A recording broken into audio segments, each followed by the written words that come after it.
Hello everyone. For my third new technology, I chose to use Google Plus Communities. Obviously, we all know how to use that, so I'm not going to go into huge detail how to post and things like that because we all know how to do that from this class.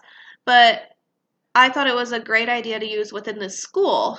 So my audience would be other staff members and coworkers working in the school. Right now, we have no website or anything to communicate with each other except for email.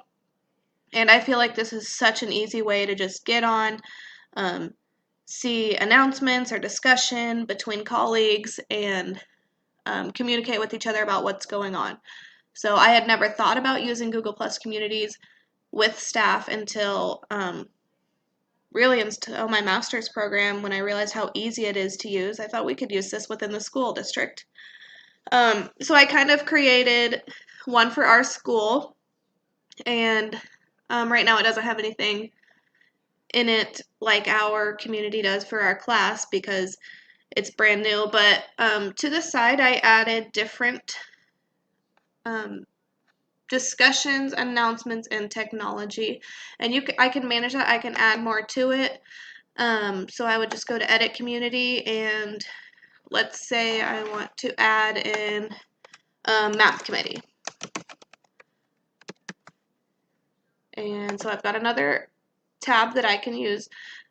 What I would envision in a school is all the different committees all would have their own post, so you can post directly to which committee you have a question for or an idea.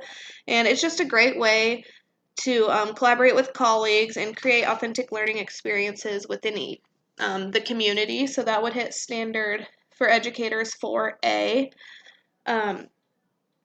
My goal or purpose of this would be just an easier way to share ideas. Maybe if you go to staff professional development and you want to share about it, you could get on the community and share with your colleagues about what you learned. So I'm going to show you how I would add members to my community. So I would go to this little person with the plus sign and invite people. So I can invite people with a link or on Google Plus. So let's just go there. And I have it limited so only people with USD273.org emails can see it.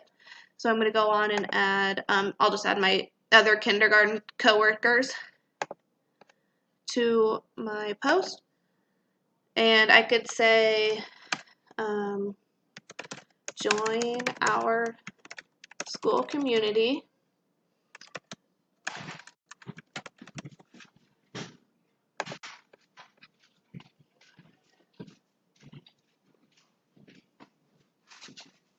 So now let's say that we have all of the staff members on our community. We can go ahead and post some things. So let's go to the discussion, and I want to post a poll. Let's just say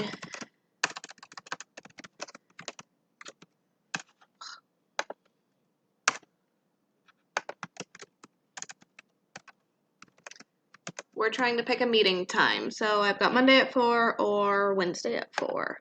And then I would say what day works for a staff.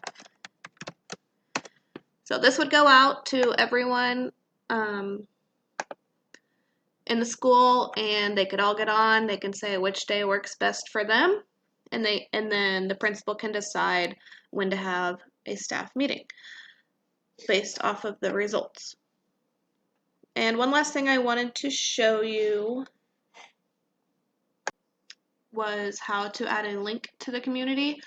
I know if your school's like ours, we just get emails and emails about different things and great things going on. So it would be nice if they were all in one spot, like our office referral link.